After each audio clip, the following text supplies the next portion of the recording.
5월 26일 신약 성경개론 공부 시작하도록 하겠습니다. 지난 시간에 이어서 우리 지난 시간에 바울의 제2차 전도 여행까지 공부를 마쳤죠. 제2차 전도 여행에서 보면 주후 50년부터 52년까지 여정을 우리 함께 보셨고, 지도를 통해서, 지도가 아마 교재에 나와 있는 이 글자가 굉장히 작게 되어 있지만 지도를 참고하시면 좀 더 오랫동안 머리에 남을 수 있을 것 같습니다. 제3차 전도 여행, 사도행전 18장 23절부터 21장 16절에 이르는 말씀입니다. 우리가 이제 제1, 2차, 3차에 걸쳐서 전도 여행을 이제 사도 바울이 하는데, 항상 그 이제 시작하는 도시가 있죠. 선교 전초기지라고도 할 수 있는 곳이 있는데 바로 안디옥이라고 하는 곳이죠. 안디옥에서부터 이제 사실은 이제 출발을 해서 또 선교 여행을 시작하게 됩니다. 거기도 지도를 먼저 좀 참고하시면 지도에 나와 있는 그 내용, 거기도 이제 안디옥에서부터 출발해서 쭉 여정이 지중해 연안을 따라서 다녀오는 그 여정이 나와 있죠. 사도행전에 기록되는 말씀을 중심으로 해서 보면은 갈라디아와 부르기아, 그리고 이제 에베소에 들어가게 되죠. 아볼로가 거기서 효과적으로 신앙 지도를 하고 있었던 그런 곳입니다. 아볼로는 이집트의 수도 알렉산드리아 출신으로 알려져 있죠. 구약을 잘 이해하고 있던 헬라파 유대인입니다. 뛰어난 언변, 강한 믿음, 열정을 가진 사람, 성경은 그를 그렇게 소개하고 있습니다. 바울과 더불어서 중요하게 역할을 했던 사람, 바울과 더불어서 아볼로, 또 어떤 사람 있죠? 바나바, 이런 사람들의 행적이 앞에서 본 것처럼 처음 전반부에는 이제 베드로의 어떤 그 사역을 중심으로서 했다가 이제 후반부에 들어서서 이제 바울 중심의 사역을 소개하고 있으면서 그 3차 전도 여행에 나오는 인물, 에베소에서는 아볼로라는 인물을 기억해야 합니다. 아볼로는 세례를 정결케 된 것을 겉으로 드러나는 표시, 세례가 표시인 건 맞죠. 사인이라고 할 수 있는데요. 근데 그가 갖고 있었던 어떤 기본적인 신앙 이해에 있어서 아볼로가 갖고 있었던 부족한 점이 있었다. 그게 뭐냐면 성령이라는 선물에 대해서는 언급하지 않고 있었다라고 하는 거고요. 그래서 그에게 신앙 지도에 있어서 결정적인 약점이 되는 그런 부분에 대해서 그야말로 그의 마음을 상하지 않게, 그리고 여러 가지로 은혜롭게 그런 문제를 잘 해결했던 부부의 이야기가 성경에 나오죠. 그 이름이 누굽니까? 브리스길라와 아굴라라고 하는 두 부부입니다. 그들을 통해서 진정으로 이제 복음을 배우게 되죠. 그래서 세례의 의미, 믿음으로서 구원받는 그 의미와 그 세례의 의미에 대해서 정확하게 그 브리스길라와 아굴라를 통해서 배우게 되고, 아가야 지방에서 유대인들에게 복음을 전파하는 내용입니다. 요한의 제자들이 성령을 받은 이야기가 사도행전 19장에 나와 있고요. 바울이 두란노 서원에서 가르친 이야기, 지금 이제 이 두란노라고 하는 곳에서 가르치는 이야기가 여기 이제 에베소 지역이죠. 에베소에서 3년간 사역을 하는데 3개월간 해당에서 가르치다가 유대인들의 배척을 받고 두란노 서원에서 2년 동안 말씀을 가르쳤습니다. 그래서 그 말씀을 강론하는 그런 일종의 가르치는 처소, 바로 두란노 서원이죠. 자, 에베소에서 일어난 기적을 소개합니다. 19장 11절 이하에 보면 바울의 손수건이나 앞치마를 병자나 귀신 들린 자에게 가져다 얹으면 기적이 일어났고요. 말씀을 들은 많은 사람들이 변화를 경험했고, 은 5만 드라크마에 해당하는 마법책을 불태우는 역사도 있었다고 합니다. 성경에 의한 그 기록을 볼 때 5만 드라크마, 이제 한 드라크마가 일당으로 치면 하루에 이제 지금 일당 10만 원으로 쳐도 그것이 얼마나 되는지 쉽게 가늠이 되죠. 50억 원에 이르는 그런 큰 값어치를 지닌 책들을 불태웠다. 일반 노동자로 보자면은 138년 동안 일을 해 얻을 수 있는 임금에 해당된다고 합니다. 자, 이런 이제 놀라운 혁명적인 일들이 거기서 일어나게 되고, 그 다음에 보니까 이제 디모데와 에라스도를 마게도냐로 이제 보내게 됩니다. 자, 에베소에서 고린도 교회의 악행을 듣고 고린도 전서를 집필해서 디도편에 보내죠. 그게 바로 이제 고린도 전서인데, 그것을 썼던 곳이 바로 이제 에베소죠. 자, 에베소에서 그런 일을 하고요. 그 다음에 이제 넘어가면은 데메드리오가 에베소에서 서요를 일으키고, 에베소는 그 아데미 숭배 중심지였는데 그야말로 이제 우상 숭배의 본산에 해당되는 이제 그런 곳이었습니다.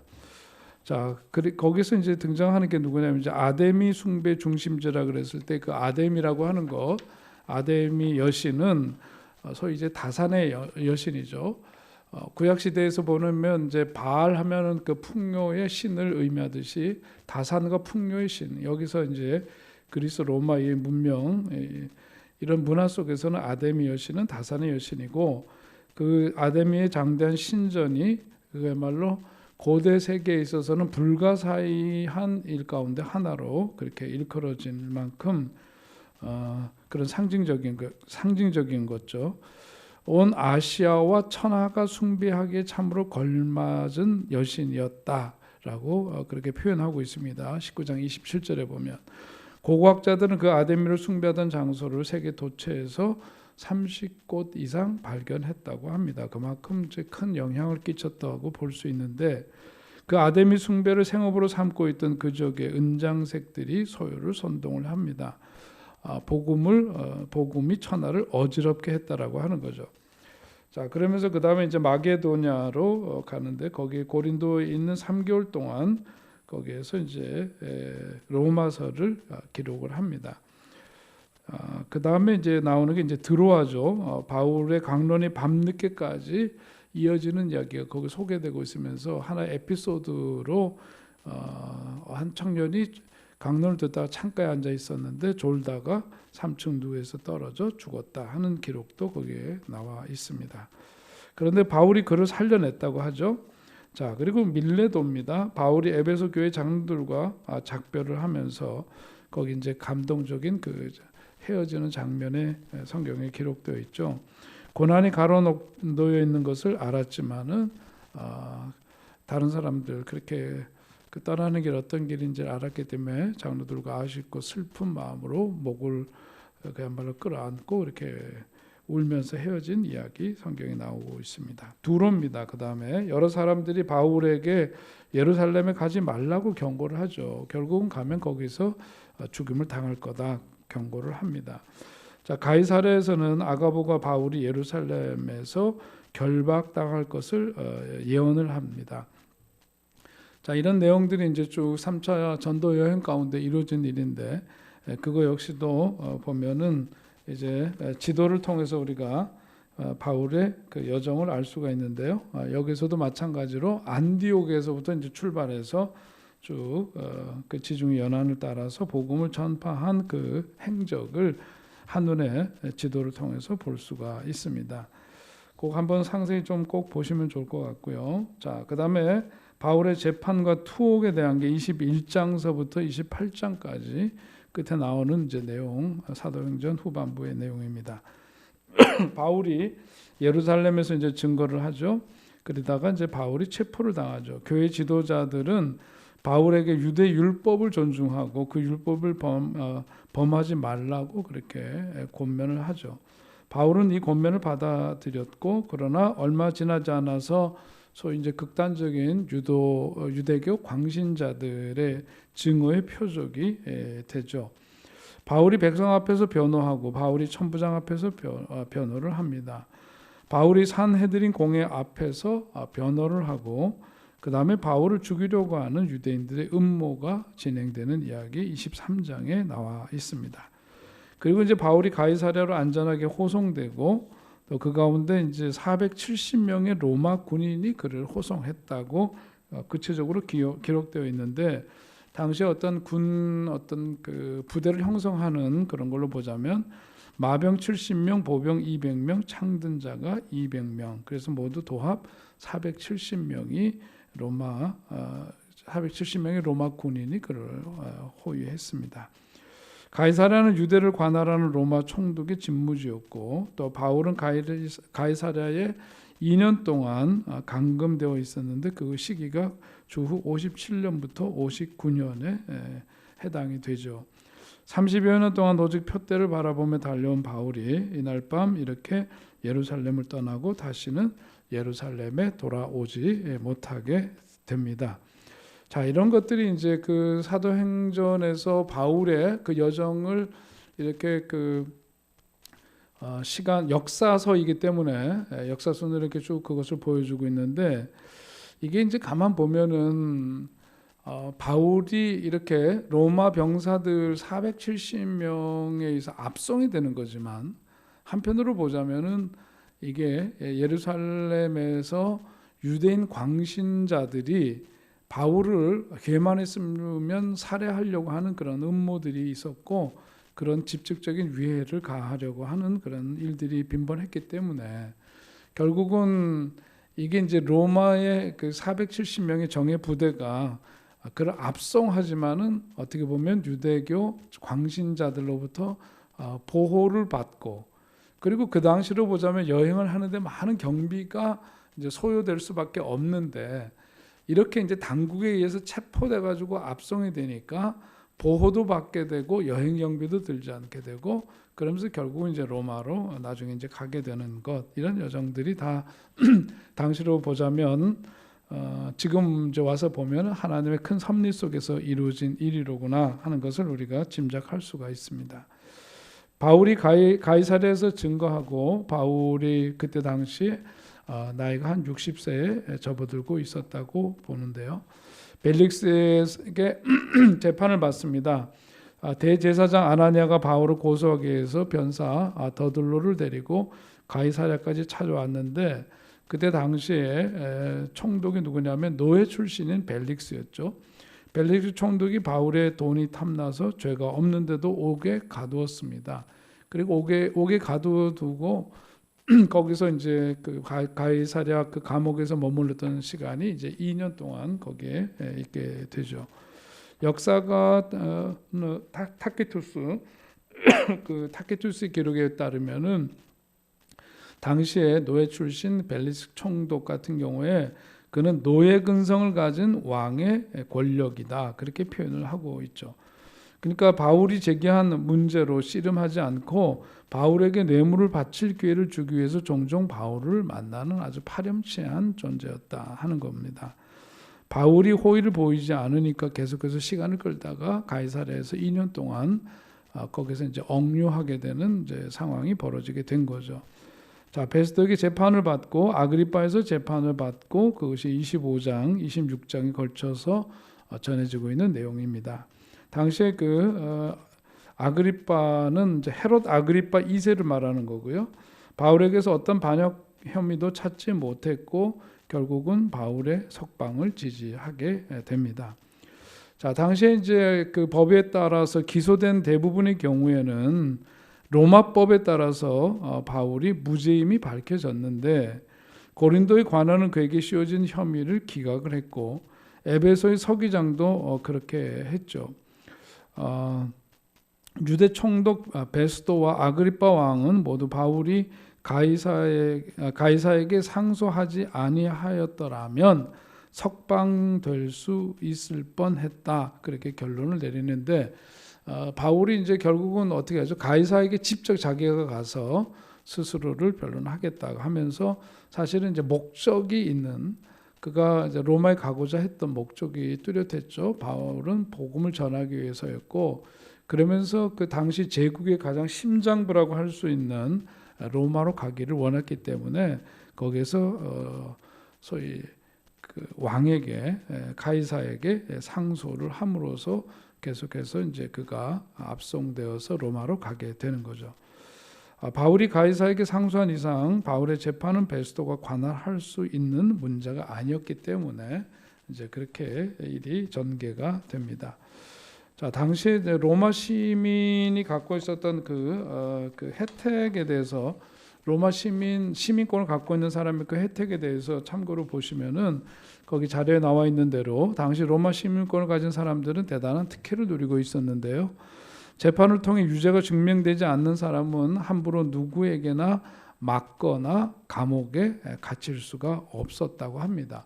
사실은 이제 로마인 이야기라든지 로마 제국에 대한 그런 역사서를 보면은 이제 이런 것이 피식민지 국가에서 거기 이제 그 엄청난 지역을 이제 로마군에 의해서 점령을 하는데 거기에서 그 병사들에 대해서는 이제 특혜를 주기도 하고요. 그 다음에 이제 로마 시민권을 갖고 있는 사람들에게 엄청난 특혜를 주고 그러면서 그 식민지 백성들 가운데서도 이제 그런 특혜를 주는 사람들, 이제 그런 사람들을 통해서 이게 사람들이 이제 그런 사람들을 선망하게 되고 그런 걸 잘 활용함으로써 로마가 많은 지역을 통치하면서도 이제 그것을 적절하게 잘 이렇게 무리 없이 통치할 수 있었던 것들이 바로 이제 이런 제도를 적절하게 이용했기 때문이라고 볼 수가 있죠. 자, 여기 이제 보면은 바울이 매 맞고 감옥에 갇히면서도 로마 시민권자임을 말하지 않은 것은 그가 누릴 수 있는 어떤 기득권을 바울에게서 가장 제일 가는 관심은 뭐였냐면 복음을 전하는 것에 있었기 때문에 그런 기득권을 그렇게 내세우지 않았다고 볼 수 있습니다. 또한 사도 바울이 예루살렘 성전 안에서 죽을 위험에 처했을 때 바울은 로마의 천부장에게 자신이 로마 시민권자라고 하는 것을 말하고 목숨을 구할 수가 있었겠죠. 당시 예루살렘 치안을 담당하고 있던 천부장은 자기 담당 지역에서 로마 시민권자가 이유 없이 억울하게 죽임을 당한다면은 그 책임을 또한 져야 되기 때문에 그것은 그야말로 당국자로서는 굉장히 위험천만한 일이죠. 그래서 천부장은 많은 군대를 동원해서 로마 시민권자인 바울을 보호해 주었다고 볼 수 있습니다. 그리고 바울은 로마 시민권자로서 이제 황제 가이사에게 재판을 요청할 수가 있었던 거고 그 이후에 이제 전개되는 이야기는 바로 이런 바울의 목적이 있는 요구에 따라서 이루어진 일이다 그렇게 볼 수 있습니다. 자, 사도행전 이제 27장, 28장 뒤에 이제 마지막 부분을 보면은 로마를 가는데 배가 파선되었을 때의 그 바울의 증언이 거기 나오죠. 27장에 나오는데요. 이 태풍은 그야말로 10년에 한 번 정도 있을 수 있는 거대한 태풍으로서 이 태풍에서 살아남은 사람이 결코 없을 정도로 엄청난 것이었다고 합니다. 자, 멜기데에서의 바울의 증거 그리고 로마에서의 바울의 증거가 28장에 나오고 있고 로마에서도 바울은 유대인들에게 먼저 복음을 전했고 바울은 자신을 고발한 자들의 그 고발장이 도착하기를 기다리면서 2년 동안 그 기다리는 기간 동안 이제 선교 사역을 펼친 이야기 그것이 이제 사도행전 28장 30절 31절에 나와 있습니다.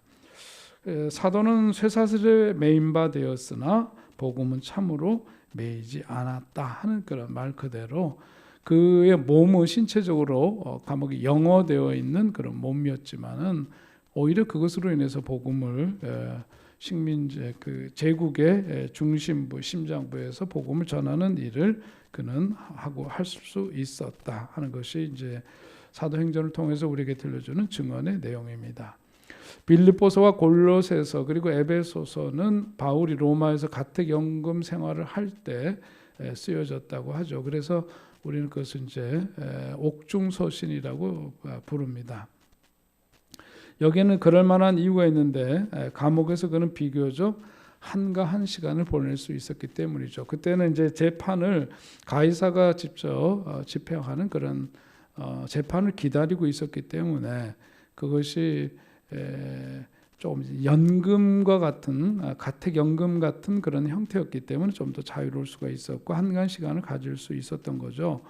감옥에 있는 바울이 더 이상 이 도시 저 도시로 돌아다니며 여행할 수 없었는데 복음에 대항하는 그런 사람들하고 싸울 수도 없었고 그래서 비교적 편안한 상태에 처해서 인생의 의미에 대해서 깊은 사색에 몰두할 수 있었고 그래서 이제 감옥 옥중 서신에 해당되는 이 서신서들을 보면 좀 더 깊이 있는, 그러면서도 그 인생의 황혼기 들어섰을 때의 그 마음, 그런 것들이 더 이렇게 깊이 있게 다가오는 이제 그런 서신이라고 볼 수 있습니다. 1차 투옥 후에 석방이 되는데 옥중 서신 4권, 에베소서, 골로새서, 빌립보서, 빌레몬서 기록했던 것, 그 다음에 석방됐던 5년 동안 스페인을 갔다 왔다는 이야기가 전해지기도 합니다. 이제 서바나, 그게 이제 그때 당시 사람들로서는 그게 바로 이제 땅 끝이라고 봤던 거죠. 이베리아 반도, 지금 이제 스페인 그 지역입니다. 석방 후에 디모데 전서와 디도서를 통해 지역 교회의 건강한 지도자들을 통해 건강한 교회를 세워가는 법에 대해서 목회 서신이라고 부르죠. 이제 그런 그걸 가르치기 위해서 이제 서신을 쓰기도 했습니다. 2차 투옥 후에 결국 이제 순교를 당하는데 디모데 후서를 기록하고 순교를 당했어요. 그래서 성경, 이제 신약 성경을 보면 데살로니가 전서가 가장 먼저 쓰여진 서신이라고 할 수 있고요. 마지막에 쓰여진 것이 바로 디모데 후서. 바울의 경우에 바울 서신 가운데서는 그렇게 볼 수 있습니다. 바울은 이제 참수를 당한 것으로 알려져 있죠. 자, 그런데 이제 사도행전을 보면 28장으로 끝을 맺지만은 사도행전은 그냥 역사서이면서 거기 어떤 결론을 맺고 있는 게 아니에요. 그 쭉 기술되어 있는데 그 이유가 뭐냐면 복음 전파하는 성령의 권능적인 사역이 여전히 지금도 계속되고 있기 때문에, 그래서 누군가 어느 교회에서도 그런 이제 슬로건을 갖고 했죠. 사도행전을 X라고 하는데요. Acts 29. 그러니까 사도행전, 성경이 기록되어 있는 것은 사도행전 28장까지이지만은 그 이후에 성령께서 주도하시는 그 역사. 사도행전은 곧 성령행전이기도 한데 성령의 능력을 통해서 복음이 전파되어지는 그 역사는 서신, 책에 나와 있는 것은 28장이지만 성령으로 인해서 계속해서 그 역사는 이어지고 있기 때문에 오늘 우리는 사도행전 29장을 쓰고 있는 그런 것으로 묘사하기도 합니다. 자, 아무튼 오늘 이제 그 사도행전에 대해서는 여기까지 좀 끝을 맺고요. 거기 이제 끝에 보면은 여러분들 거기 자료에서 그 보시는 대로 바울의 재판과 투옥 지도가 있죠. 그리고 이제 바울의 생애를 나타내는 이제 그 중요한 지리들이 거기에 나와 있는데 그 지도를 보시면은 제일 먼저 어디에서 태어납니까? 다소에서 태어나잖아요. 그래서 거기 이제 그 지도에 보면은 설명서에 이제 번호들이 매겨져 있죠.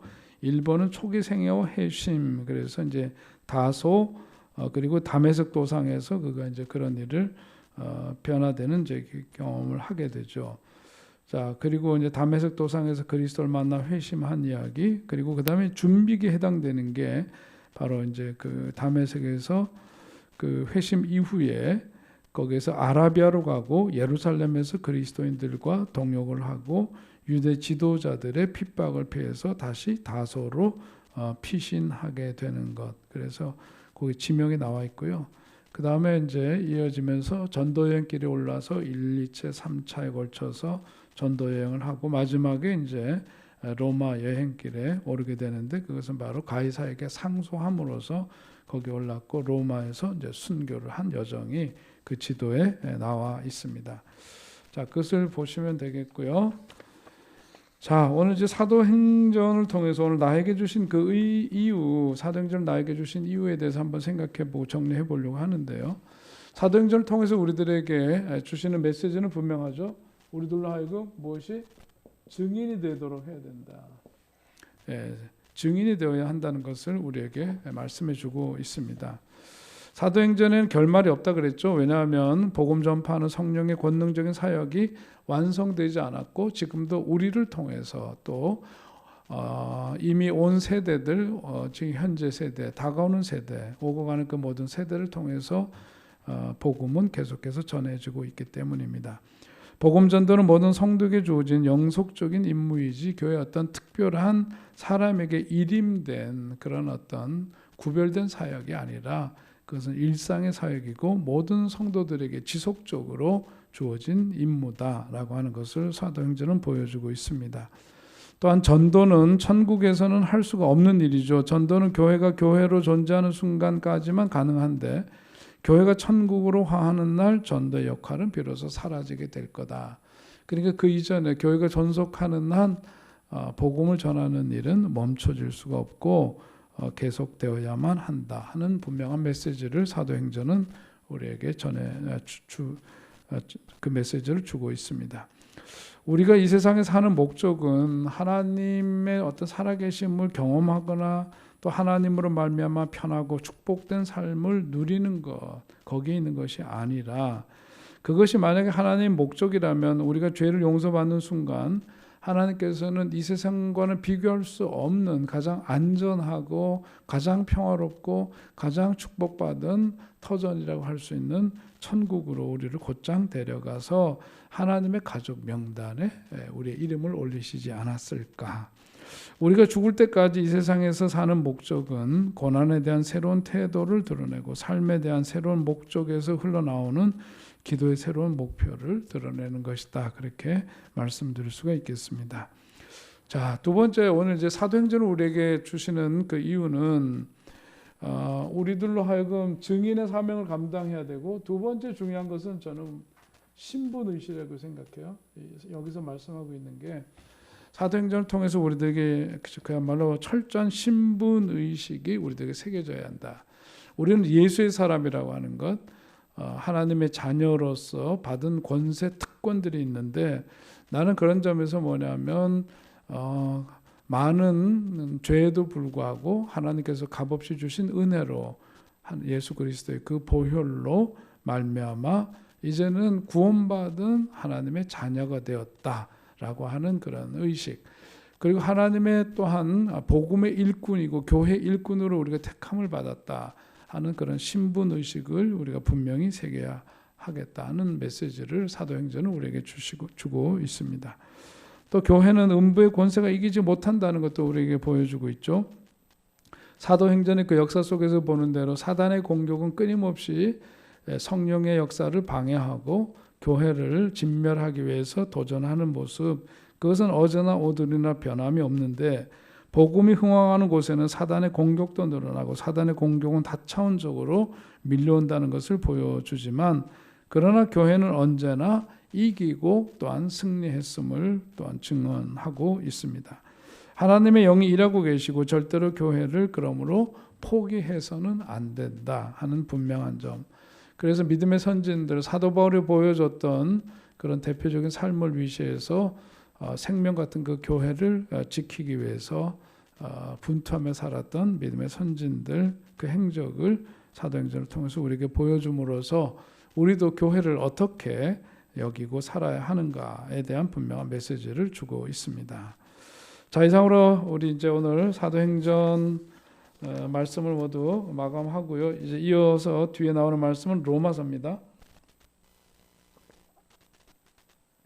자, 우리 로마서 말씀 이제 서론을 한번 먼저 같이 보시면, 자, 바울이 쓴 기록물이죠. 사도행전에서 이미 언급했던 바이고요.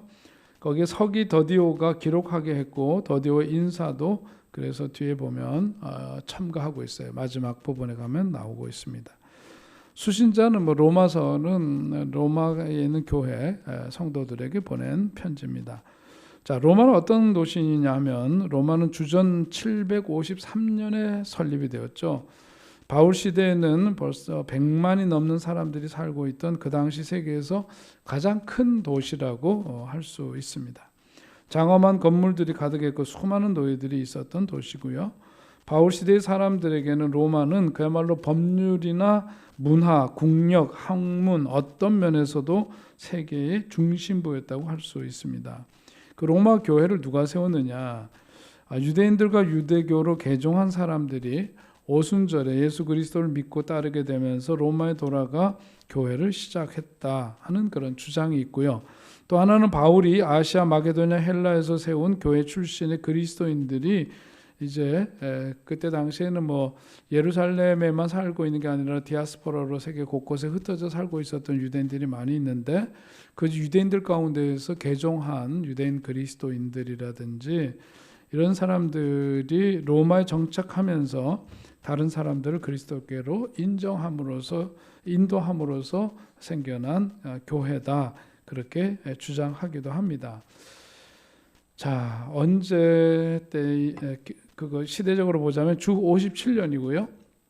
주 3차 바울이 3차 전도 여행의 마지막 무렵 고린도에서 로마서를 기록했고, 바울이 로마서를 썼을 때는 로마 교회를 방문하기 전이었음을 알 수 있습니다. 자, 어디에서 썼느냐? 앞에서도 사도행전에서 말씀드린 것처럼 고린도에서 기록했죠. 바울의 3차 전도 여행 중 고린도에서 기록한 기록물입니다. 로마서를 쓸 당시에 고린도의 가요와 함께 있었고, 또 바울은 고린도의 어떤 재무관 에라스도를 언급하고 있는 내용이 또 16장 로마서 끝에 나오고 있습니다. 자, 이 로마서의 주제는 무엇이냐? 좀 뭐 한자어로 쓰자면 이신득의라고 하죠. 써이자에다 믿을 신자, 획득할 득에 오를 의자죠. 이신득의. 이신득의라고 하는 것은 영어로 얘기하면 justification이에요. 그게.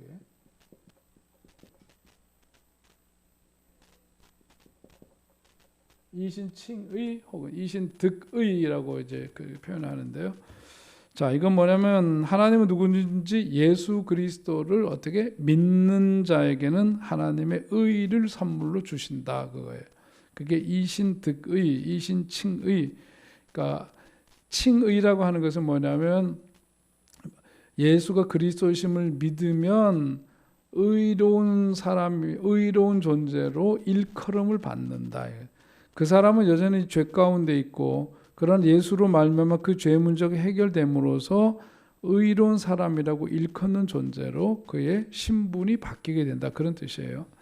바울은 로마서를 통해서 하나님의 주권적인 구원 계획을 먼저 밝힙니다. 그래서 로마서는 16장까지 있는데 전반부 1장서부터 8장까지 내용이 바로 그런 것을 기록하고 있고요. 유대인과 이방인이 어떻게 그 계획에 합당한지 보여주는 내용이 9장에서 11장. 의롭고 조화로운 삶을 살도록 하는 구체적인 격려, 어떤 생활 지침에 해당되는 그런 말씀이 12장부터 뒤에 끝에 나오는 16장까지 말씀이죠. 의, 믿음, 율법, 모든 사람들, 죄, 이런 단어는 로마서에 모두 60회 이상 등장하는 굉장히 중요한 단어들입니다. 자, 로마서는 바울의 복음이라고 일컬어졌었죠. 복음이라고 불려졌고요. 로마서를 활발하게 연구함으로써 교회 부흥의 역사가 일어나게 되었는데, 아우구스티누스나 마틴 루터, 요한 웨슬리와 같은 이런 종교 개혁가들은 모두 다 대개 어디서부터 변화된 삶이 시작되었느냐, 바로 로마서를 통해서 은혜를 받고 그렇게 로마서를 탐독함으로써 자신들이 영적으로 새롭게 되었다 하는 점을 공통적으로 말하고 있습니다. 로마서는 신약에서 최고의 어떤 그 부분에 해당된다고 할 수 있겠고요. 가장 고결한 복음을 전해주고 있습니다. 아무리 읽고 숙고해도 지나치지 않고 읽으면 읽을수록 더 귀중해지며 더 맛이 난다. 그렇게 루터는 이런 표현을 하기도 했죠. 또 한편으로 로마서는 기독교 신앙의 대성당이다 하는 주석가 고뎃이라고 하는 주석가는 그렇게 표현을 하고요.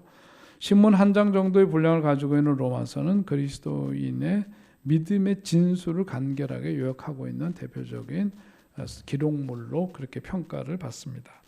로마서에 나타난 예수 그리스도이십니다. 예수님은 대속의 죽음을 통해 모든 믿는 자들을 의롭다고 하신 두 번째 아담이라고 말할 수 있겠고요.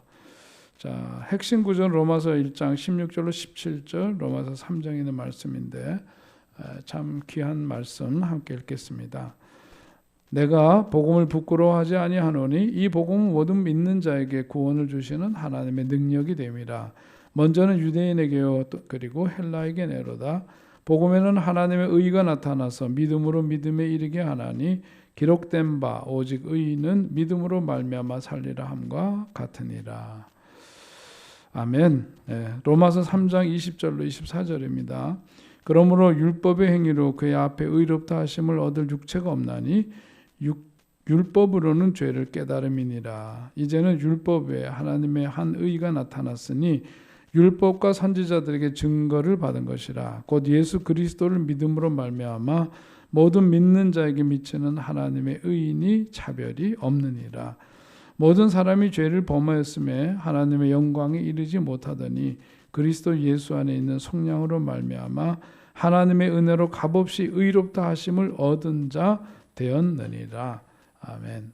오늘 핵심 구절 두 곳의 말씀을 함께 읽으셨고요.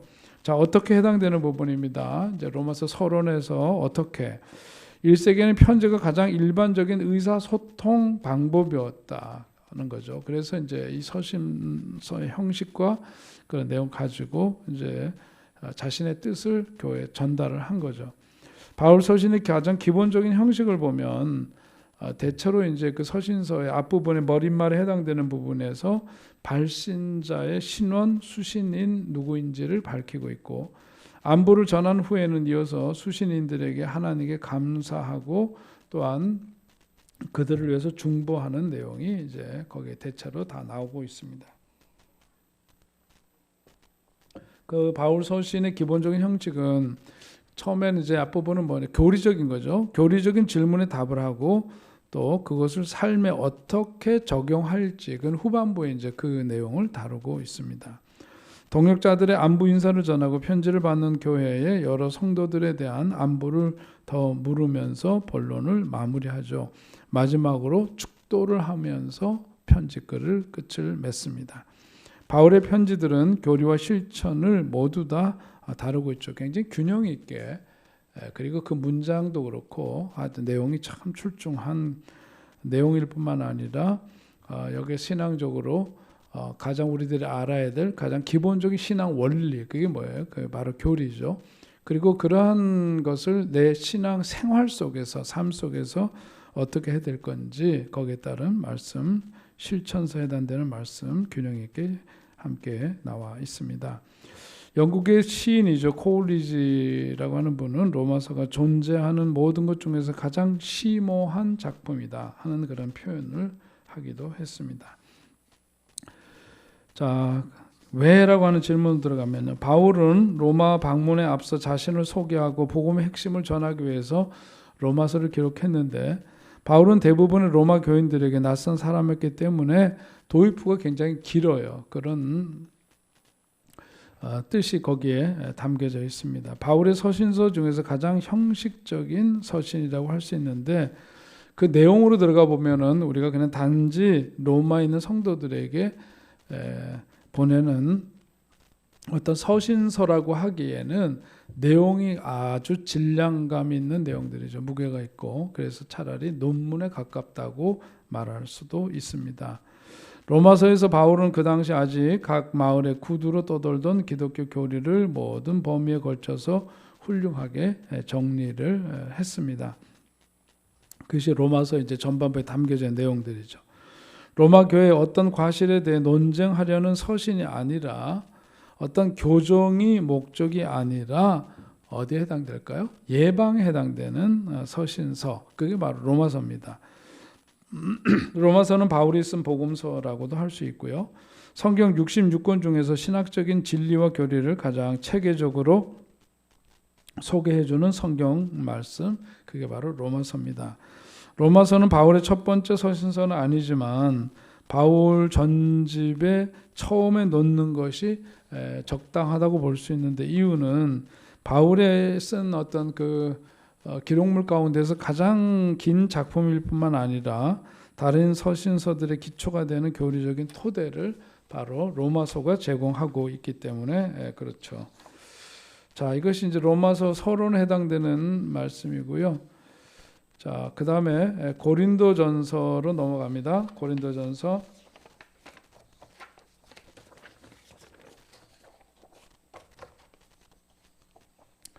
자, 고린도전서는 물론 바울이 기록해서 앞에 우리 사도행전에 나와 있는 말씀들이 다 연결이 됩니다.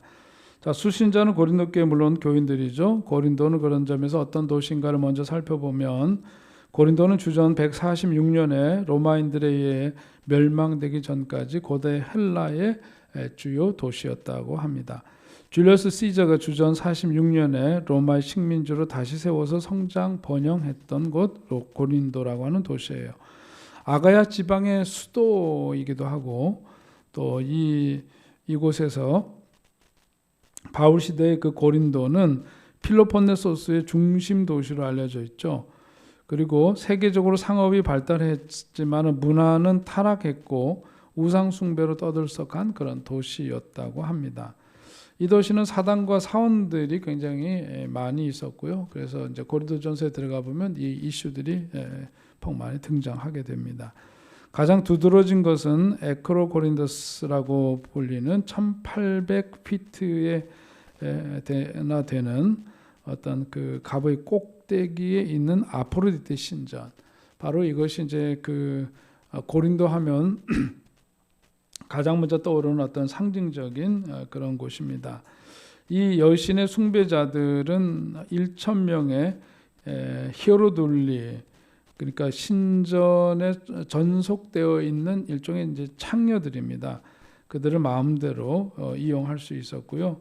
쾌락주의자들은 휴일에는 도덕적인 것으로부터 벗어나 돈을 쓰기 위해서 고린도로 왔다고 합니다. 그러니까 얼마나 타락한 곳이었는지를 우리가 알 수 있죠. 코린티아 조마이라고 하는 그 말이 있습니다. 이것은 뭐냐면 고린도인처럼 행동한다 하는 그런 뜻을 갖고 있는 단어인데, 이 말은 뭐냐면 방탕한 사람, 그리고 매춘이라고 하는 것과 그것을 동의어인 그런 뜻을 갖고 있어요. 그래서 코린티아 조마이, 코린티아가 이제 고린도 사람 하면 이제 크리스찬, IAN 한 무슨 사람 이렇게 되듯이 고린도 사람인데 조마이, 그러니까 고린도인처럼 행동한다. 그만큼 이제 타락한 사람을 일컬을 때 쓰는 표현이었어요. 바울 시대 고린도 인구는 약 70만이었으니까 대단히 큰 도시고요. 그 도시 인구 가운데 3분의 2에 해당되는 사람들이 노예 계급에 해당되었다고 합니다. 자, 바울은 제2차 전도 여행 때 고린도의 교회를 설립을 했죠. 자, 그리고 마게도냐에서 핍박 때문에 바울은 남쪽 아덴으로 피했고 또 다시 그곳에서 고린도로 갔는데, 복음에 대해서 적대적인 환경에도 불구하고 바울은 제2차 전도 여행 때 고린도의 교회를 설립을 했습니다. 바울은 브리스길라와 아굴라와 함께 장막을 만들어서 자비랑 선교를 하는 사람이었죠. 바울은 그래서 텐트 메이커라고도 하는, 텐트를 깁고 만들어서 그것을 통해서 그 비용을 만들어서 선교 사역을 할 수 있었는데, 자, 이 바울과 더불어 브리스길라와 아굴라 참 훌륭하지 않습니까? 근데 반대 때문에 사역지를 회당에서 유스도의 집으로 옮기고 회당장 그리스보를 개종시키는 이야기, 그것이 이제 고린도전서 18장에 나와 있는 기록입니다. 바울은 고린도에서 주후 51년부터 52년 사이 1년 6개월 동안 하나님의 말씀을 가르쳤고요. 바울은 주후 51년, 52년 고린도에 18개월 동안 머무르면서 고린도 교회를 세웠습니다. 바울이 떠난 후에 아볼로가 고린도 교회 사역을 위해 에베소로부터 왔고, 그것이 아까 사도행전에서 브리스길라와 아굴라, 그리고 이제 그 아볼로하고의 관계에서 그 신앙적인 그 약점, 그것을 잘 이렇게 보완해 준 내용 우리가 앞에서 보았습니다. 자, 고린도전서 시기를 보자면 주 56년이고요. 바울이 3차 전도 여행 동안 에베소에서 고린도전서를 기록했습니다. 바울은 에베소를 떠날 계획을 세우고 있었는데 이것은 집필연도가 주후 50년이었다는 것을 의미합니다. 자, 어디서 해당되는 내용은요. 바울은 에베소에서 고린도전서를 기록을 했습니다. 바울은 근로의 집을 통해 듣게 된 고린도 교회 분쟁 소식 때문에 마음이 매우 좋지 않았죠. 자, 그것이 이제 그 바울이 바울 고린도전서에 있는 말씀을 보면, 그래서 그때 당시에 여러 이제 분파들이 그 교회 안에 있었다는 것을 볼 수 있는데, 거기에 대해서 이제 언급하면서 누가 무슨 파냐 뭐 이러면서 이제 지적하는 그런 말씀들이 거기 초반에 나오죠. 교회는 세 명의 대표들 스데바나와 부드나도 바울에게 이제 보냈죠. 이 세 사람을 이제 대표로 보냈고요. 그들은 교회 내 여러 가지 문제에 대한 바울의 어떤 판단을 요청하는 편지를 가지고 간 것으로 볼 수 있습니다. 자, 그리고 바울은 고린도 교회 성도들의 문제와 질문에 대한 대답으로 이 서신서를 기록을 했고요. 고린도에서 온 사람들이 이 편지를 다시 고린도 교회로 가지고 가서 이제 회람을 했습니다. 이게 이제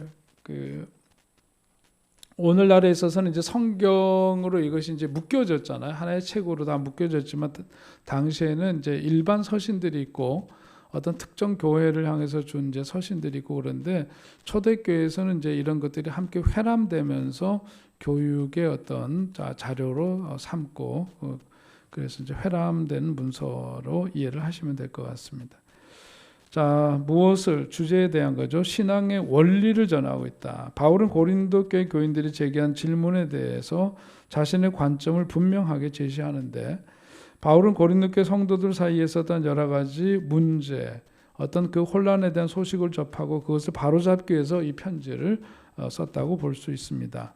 그래서 이제 본문 읽다 보면 무엇에 대하여라고 하는 그런 표현을 사용해서 주제들 직간접적으로 언급하는데 그것이 이제 7장, 8장, 11장, 12장, 16장에 보면 나오는 내용들이 바로 이제 그것을 보여주고 있습니다.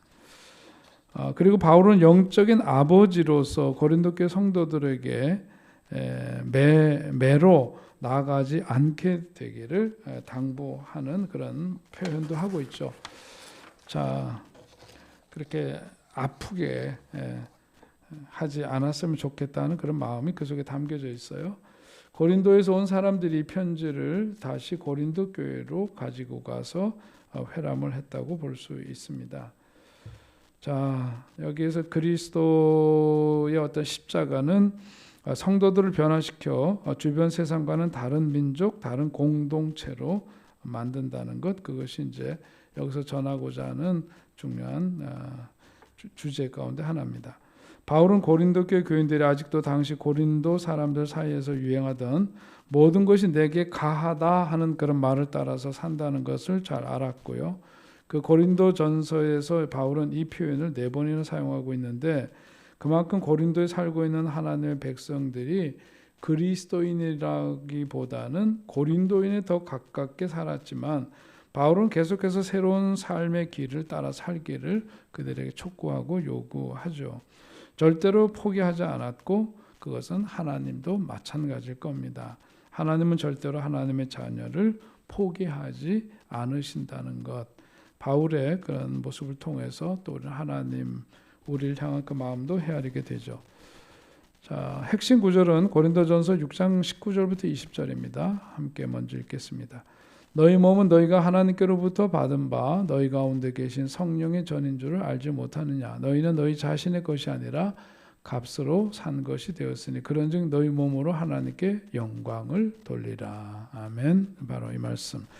두 번째 핵심 구절은 고린도전서 10장 12절로 13절입니다. 그런즉 선줄로 생각하는 자는 넘어질까 조심하라. 사람이 감당할 시험 밖에는 너희가 당한 것이 없나니 오직 하나님은 미쁘사 너희가 감당하지 못할 시험 당함을 허락지 아니하시고 시험 당할 쯤엔 또한 피할 길을 내사 너희로 능히 감당하게 하시느니라. 참 중요한 핵심되는 말씀입니다. 어떻게 해당되는 말씀인데요. 고린도 교회가 질문한 내용에 바울이 답하는 형식으로 기록되어져 있죠. 그래서 뭐뭐에 대하여라는 이런 표현을 사용해서 주제들을 직접적으로 언급을 하고 있습니다. 자, 오늘 여기까지가 고린도 전서의 서론에 해당되는 내용인데요. 자, 오늘 이제 연휴도 시작되는 그런 저녁인데 오늘 여러분들 한 주일 동안도 수고 많이 하셨고 저녁에 또 강의 귀를 기울이신 여러분들에게 또 고마운 인사도 전하고 또 남은 시간도 복된 시간 잘 보내시기 바랍니다. 잠깐 기도하겠습니다. 하나님 은혜와 사랑을 감사합니다. 한 주간 동안 주어진 삶의 자리에서 열심히 살게 하시고 금요일 이 저녁에 또 피곤한 몸과 마음이라 할지라도 또 하나님 말씀 배우고자 하는 마음으로 귀를 열어 듣게 해주시니 감사합니다. 그 옛날 사도 바울이 그야말로 복음을 전하기 위해서 자신의 기득권도 다 내려놓고 끝까지 그 제국의 심장부로 들어가 복음 전하는 사명을 감당하고자 그리고 힘쓰고 했었던 그 발자취를 우리가 돌아보면서 오늘도 우리에게 주신 그 복음을 우리가 어떻게 전파하고 있는지 또 우리는 어떤 신분의식을 갖고 살아가고 있는지를 다시금 잘 생각하면서 그 신분에 걸맞게 살게 하시고 주님께서 당부하신 대로 증인된 삶을 살아가는데 부족함이 없도록 하나님 우리를 도와주시고 함께하여 주시옵소서. 오늘도 이제 고린도 전서에 있는 말씀 함께 또 우리가 그 서론을 함께 공부했는데 하나님 우리가 사랑하는 교회 그러나 연약한 인간들이 모임인지라 또 세상 문화로 인해서 영향을 받은 거로 인해서 여러 가지 내적인 곰핍함과 많은 문제를 안고 있을지라도 사도 바울을 통해서 주시는 그 말씀을 통해서 그들이 새롭게 거듭나고 발전하고 영적으로 새로워진 은혜를 힘입었던 것처럼 오늘 우리도 끝없이 탐구하면서 그런 은혜를 힘입고 살아갈 수 있도록 우리를 친히 도와주시고 함께하여 주시옵소서.